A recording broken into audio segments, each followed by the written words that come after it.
Hi! In front of me is POCO X5 and today I would like to show you how you can switch on or off location of this POCO. First of all, go into Tab menu. Now look for location shortcut and when you find it, click on it.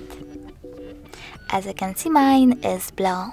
That means that location is enabled, but you can always disable it by clicking on the same one again.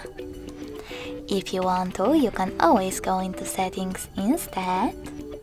Scroll down and look for location section. When you find it, click on it.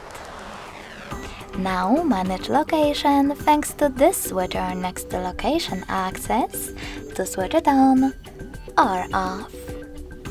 Thanks so much for watching. If you enjoyed this video, smash that like button, comment and subscribe. Bye!